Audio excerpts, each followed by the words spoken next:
Hello guys, welcome back to my YouTube channel. If you're new here, please welcome. Ko guys, kuita kuti vanhu vatsvage mabhosvo vauye nemaflowers vosvika musipo futi. Vanhu musadaro guys.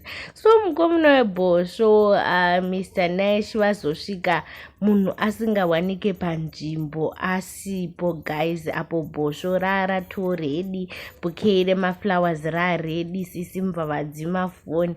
Vamwe vari kuti maybe aenda nemunhu wake chai abatika kumunhu wake chai. Apo bhosvo raratouya guys, raredi kuti riridze moshaikwa panzvimbo.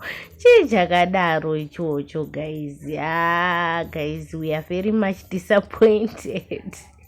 We are very much disappointed nezvaitika pasini, but shiri inozongofa kana atotorwa nemunhu wake, meaning kuti neuyu zvavharana guys, hapana plan.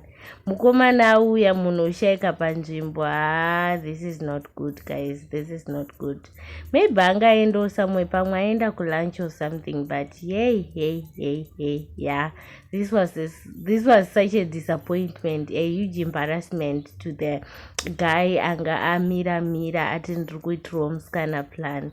And then toenda panyaya yamainyati received a bouquet of rands, 100 rands are stuffed in the bouquet, and it's looking so good guys.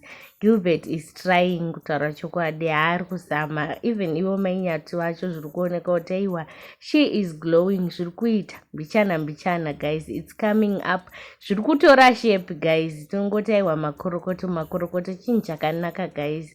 And tine mabloga anogona kutoverenga kuti mari yapiwa mainyati mari. Variko vanotozvigona vanokwanisa kukaunta, but then we're just happy for mainyati. And Gilbert notified us kuti it's the first time that he has given mainyati a Valentine's gift, and this is so good guys.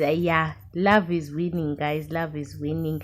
Rudo rukuwina rukutsva. And then izvi ndo zvimwe zvezvinhu zvatiri kusangana nazvo mumastreets. Anzi nevamwe akuti aunge ari parutaunge panguo tsvuku. Tipei pressure guys, tipei pressure, but at least he tried. Azamawo the picnic and stuff. Kuitawo maybe vakadzi vanenge vachifosa varume kuti vaita zvinhu. Keke rapedzisira ranyoreswa kuti mukadzi wangu anonetsa. Guys, I'm very disappointed.